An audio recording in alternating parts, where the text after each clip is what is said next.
ಹಿರಿಯ ನಟಿ ವಿ ಸರೋಜಾದೇವಿ ಅಮ್ಮನವರು ಇವತ್ತು ಅಕಾಲಿಕ ಮರಣವನ್ನು ಹೊಂದಿರುವಂತದ್ದು. ಸದ್ಯ ದಂಪತಿ ಸಮೇತ ಹಿರಿಯ ನಟ ಉಮೇಶ್ ಅಣ್ಣ ಅವರು ಅವರ ಅಂತಿಮ ದರ್ಶನವನ್ನ ಪಡ್ಕೊಂಡಿದ್ದಾರೆ. ಅವರ ಒಡನಾಟದ ಬಗ್ಗೆ, ಅವರ ಬಾಂಡಿಂಗ್ ಬಗ್ಗೆ ಒಂದಷ್ಟು ವಿಚಾರಗಳನ್ನ ನಾನು ಕೇಳ್ತಾ ಹೋಗ್ತೀನಿ. ಸರ್, ಈ ವಿಚಾರ ಇವತ್ತು ಕನ್ನಡ ಚಿತ್ರರಂಗ ಅಷ್ಟೇ ಅಲ್ಲ, ಹಲವಾರು ಭಾಷೆಗಳಲ್ಲಿ ನಟಿಸಿ ಸೈಯನಿಸಿಕೊಂಡಿದ್ದಂತಹ ಮೇರು ನಟಿ, ಅವ್ರ ಜೊತೆ ನಿಮ್ಗೆ ಒಂದಷ್ಟು ಅವಿನಾಭಾವ ಒಡನಾಟವನ್ನ ಇರ್ತೀರ. ಆ ಒಡನಾಟದ ಬಗ್ಗೆ ಹೇಳೋದಾದ್ರೆ? ಹೌದು ಹೌದು ಹೌದು ಯಾಕೆಂದ್ರೆ ಅವರು ನಮಗಿನ್ನ ಸಾಕಷ್ಟು ಹಿರಿಯರು. ಸರೋಜಾದೇವಿಯವರು ಅವರ ಪ್ರಥಮ ಚಿತ್ರ ಕವಿರತ್ನ ಕಾಳಿದಾಸ ಚಿತ್ರದಿಂದಲೂ, ಮಹಾನ್ ಕವಿ ಕಾಳಿದಾಸ ಚಿತ್ರದಿಂದಲೂ ನೋಡ್ಕೊಂಡ್ ಬಂದಿದ್ವಿ. ಹೊನ್ನಪ್ಪ ಭಗತರು ಅವರು ಸಹಿತ ರಂಗಭೂಮಿ ಕಲಾವಿದರು. ಅವರು ಕಾಳಿದಾಸ ಚಿತ್ರ ತೆಗೆದಾಗ ಆ ಚಿತ್ರದಲ್ಲಿ ಇವರು ಪಾತ್ರ ಮಾಡಿದ್ರು. ಅದರ ಮುಖಾಂತರ ಬಂದರು. ನಾವು ಆ ಚಿತ್ರನ ಬಹಳ ವರ್ಷದಿಂದ, ಅಂದರೆ 55ನೇ ಇಸ್ವಿಲಿ ನಾನು ಗದಗ್ನಲ್ಲಿದ್ದೆ, ನಾಟಕಂದಲ್ಲಿ ಅವನು ನೋಡಿದ್ದೆ ಚಿತ್ರ. ಆಮೇಲೆ ಆ ಪ್ರತಿಯೊಂದು, ಆಮೇಲೆ ನಂತರ ರಾಜ್ಕುಮಾರ್ ಅವ್ರ ಜೊತೆ ಅಣ್ಣ ತಂಗಿ ಆಗಲಿ ಬೇಕಾದಷ್ಟು ರಾಜ್ಕುಮಾರ್ ಅವ್ರ ಜೊತೆ ಸಾಕಷ್ಟು ಚಿತ್ರಗಳು ಪಾತ್ರ ಮಾಡಿದ್ದಾರೆ. ಎಲ್ಲ ನಾಯಕ ನಟರ ಜೊತೆ ಪಾತ್ರ ಮಾಡಿದ್ದಾರೆ. ಅಷ್ಟೇ ಅಲ್ಲ, ತಮಿಳಿನಲ್ಲಿ MGR ಜೊತೆ, ಶಿವಾಜಿ ಗಣೇಶನ್ ಜೊತೆ, ಆರ್ ಗಣೇಶನ್ ಜೊತೆ, ಮತ್ತೆ ಹಿಂದಿಲಿ ರಾಜೇಂದ್ರ ಕುಮಾರು, ಅಂದರೆ ಎಲ್ಲ ಭಾಷೆಯ ಚಿತ್ರಗಳಲ್ಲೂ ಅವ್ರು ಪಾತ್ರ ಮಾಡಿದ್ದಾರೆ.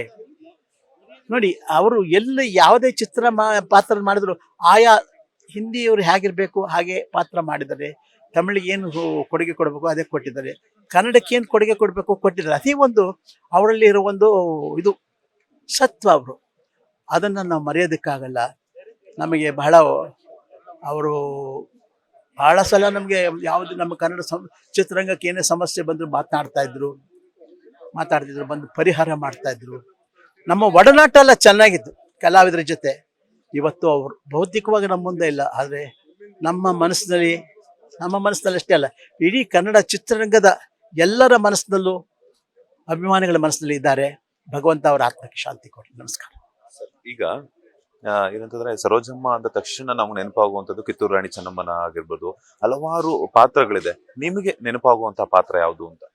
ನಾವು 1-2 ಮಾಡಿ, ಅವ್ರಿಗೆಲ್ಲ ಚಿತ್ರಗಳು ಅಷ್ಟೇ, ಬರೀ ಕಿತ್ತೂರು ಚೆನ್ನಮ್ಮ ಅಷ್ಟೇ ಅಲ್ಲ, ಎಲ್ಲ ಚಿತ್ರಗಳು ಯಾವುದು ಬೇಡ, ಭಾಗ್ಯವಂತರು ಹಾಕಿದ್ರು. ಅದರಲ್ಲಿ ಭಾಗ್ಯವಂತರಲ್ಲಿ ಅವರ ಒಂದು ದೃಶ್ಯ ಇದೆಯಲ್ಲ, ರಾಜ್ಕುಮಾರ್ ಅವರ ಒಂದು ಕೊನೆಯ ದೃಶ್ಯ ಇದೆಯಲ್ಲ, ಆದರೆ ಇವತ್ತು ಅಷ್ಟೇ ಅಭಿನಯ, ಅವರೆಲ್ಲ ಸರಸ್ವತಿ ಪುತ್ರರು, ಇದರಲ್ಲಿ 2 ಮಾತಿಲ್ಲ.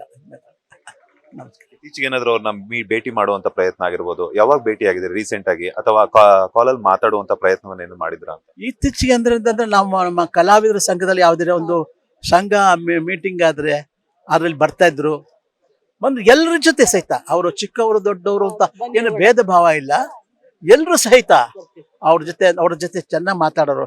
ನನ್ನ ಕಂಡ್ರಂತೂ ತುಂಬಾ ಪ್ರೀತಿ, ಯಾವಲ್ಲೂ ಬಹಳ ನಗ್ತಾ ಸಂತೋಷ ಮಾತಾಡೋರು. ಅದನ್ನು ಮರೆಯೋದಕ್ಕೆ ಸಾಧ್ಯ ಇಲ್ಲ. ನಿಮ್ಮನ್ನ ಏನಂತ ಕರಿತಿದ್ರು ಸರ್? ಉಮೇಶ್ ಅವರೇ ಅಂತಾನೆ ಬಹಳ ಗೌರವದಿಂದ ಮಾತಾಡಿಸೋರು. ಅದನ್ನು ಮರೆಯೋಕ್ಕಾಗಲ್ಲ. ಇದಿಷ್ಟು ಬಿ ಸರೋಜಾದೇವಿ ಅವರ ಬಗ್ಗೆ ಹಿರಿಯ ನಟ ಉಮೇಶ್ ಅಣ್ಣ ಅವರ ಹೇಳಿರುವಂತಹ ಮಾತುಗಳು. ಕ್ಯಾಮರಾ ಪರ್ಸನ್ ರವಿಚಂದ್ರ ಜೊತೆ Manjunath Srinivas, boss TV Kannada, Bengaluru. Latest ಹಾಗೂ ಇಂಟ್ರೆಸ್ಟಿಂಗ್ ಸುದ್ದಿಗಳಿಗಾಗಿ ಬಾಸ್ ಟಿವಿ ಕನ್ನಡ ಚಾನೆಲ್ನ ಸಬ್ಸ್ಕ್ರೈಬ್ ಮಾಡಿ, ಹಾಗೆಯೇ ಬೆಲ್ ಐಕಾನ್ ಪ್ರೆಸ್ ಮಾಡಿ. ಇದರ ಜೊತೆಗೆ ಫೇಸ್ಬುಕ್, ಇನ್ಸ್ಟಾಗ್ರಾಮ್, ಎಕ್ಸ್ ನಲ್ಲೂ ಮಿಸ್ ಮಾಡದೆ ಫಾಲೋ ಮಾಡಿ.